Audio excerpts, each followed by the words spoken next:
Nous allons voir dans cette présentation comment construire des diagrammes.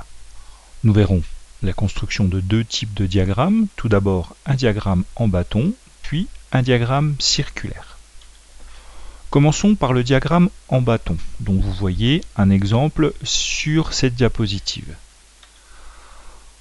On va considérer une étude statistique qui donne la répartition des élèves d'un collège en fonction des sports pratiqués. Donc nous voyons ici que dans le collège, 45 élèves font du basket, 55 du tennis, 20 du handball, 30 du football, pour un total de 150 élèves. Pour construire ce diagramme en bâton, nous allons utiliser un quadrillage, ça sera plus facile, et deux axes. L'axe des abscisses, horizontal, l'axe des ordonnées, vertical. À l'intersection de ces deux axes, nous avons l'origine de notre repère.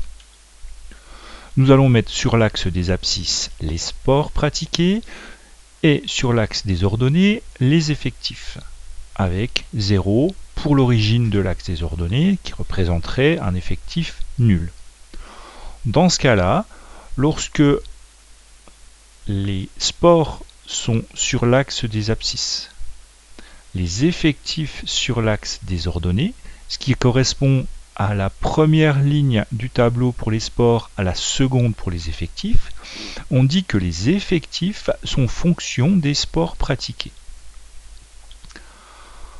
Nous mettons donc sur notre axe des abscisses les différents sports, basket, tennis, handball, football, et nous allons graduer l'axe des ordonnées de 10 en 10. Commençons par le basket. Pour le basket, nous devons faire un bâton, une barre de 45 élèves de haut. Donc 5, 10, 15, 20, 25, 30, 35, 40, 45. Nous avons donc ici la barre rouge qui représente les 45 élèves qui font du basket. Pour le tennis, ils sont 55. Il suffit de faire une barre de 55 de haut. Pour le handball, ils sont 20, barre de 20. Pour le football, ils sont 30, barre de 30. Nous avons donc ici réalisé notre diagramme en bâton, dans lequel la hauteur des bâtons est proportionnelle à l'effectif. Voyons maintenant comment construire des diagrammes circulaires ou semi-circulaires. Nous prendrons comme exemple ici un diagramme circulaire, mais pour un diagramme semi-circulaire, ça sera exactement le même principe. Donc considérons la même étude statistique que tout à l'heure, avec les sports pratiqués par les élèves d'un collège. Donc je veux faire un diagramme circulaire. Lorsque je fais un diagramme circulaire, quand je fais un tour complet, ça fait 360 degrés. Si j'avais voulu faire un diagramme semi-circulaire, ça n'aurait fait que 180 degrés. Mais le principe est le même. Ce qu'il faut retenir, c'est que dans un diagramme circulaire, la mesure des secteurs, la mesure des parties ici bleues, rouges, roses et vertes, la mesure des secteurs est proportionnelle aux effectifs. Ça ne sera plus la hauteur du bâton comme dans l'exemple précédent. Donc, qui dit proportionnel dit tableau de proportionnalité. Donc pour un angle de 360 degrés, mon angle de 360 degrés, mon tour complet va représenter tous les élèves, c'est-à-dire les 150 élèves. Je vais donc chercher le coefficient de proportionnalité. Pour trouver ce coefficient de proportionnalité, je cherche le nombre qui, lorsque je le multiplie à 150, me donne 360. Donc pour trouver ce nombre, il suffit de faire 360 divisé par 150, qui fait 2,4.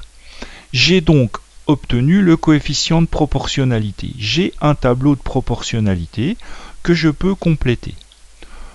Pour le basket, qu'est-ce que je fais? J'ai 45 élèves qui font du basket, je multiplie ces 45 par 2,4, j'obtiens 108. Je vais donc avoir un secteur angulaire de 108 degrés pour le basket.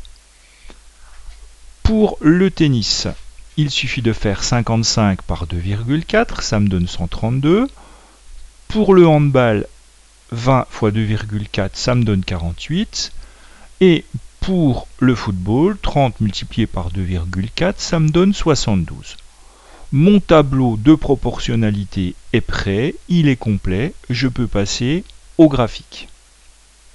Donc le basket va être représenté par la couleur rouge, le tennis par la couleur bleue, le handball par la couleur verte et le football par la couleur violette. Commençons par le basket, couleur rouge. Donc je dois faire un angle de 108 degrés. Je vais placer mon rapporteur pour pouvoir construire un angle de 108 degrés à partir du rayon d'origine que je me suis donné ici.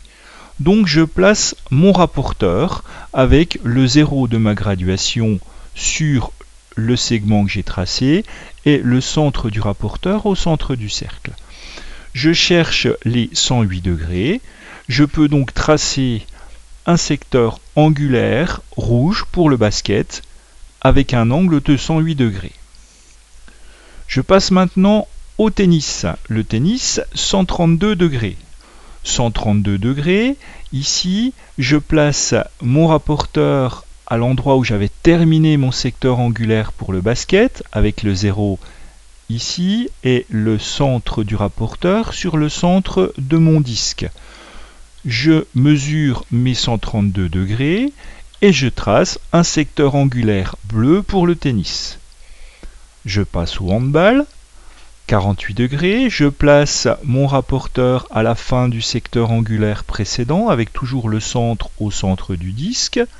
Je mesure mes 48 degrés et je trace mon secteur angulaire vert qui correspond à mes 48 degrés. Pour le football, a priori c'est déjà tracé. Je vérifie toutefois avec mon rapporteur. Donc je place mon rapporteur sur la partie qu'il reste, je trouve bien 72 degrés, je peux colorier mon secteur angulaire en violet pour le football, j'obtiens mon diagramme circulaire dans lequel la mesure des secteurs angulaires est proportionnelle aux effectifs.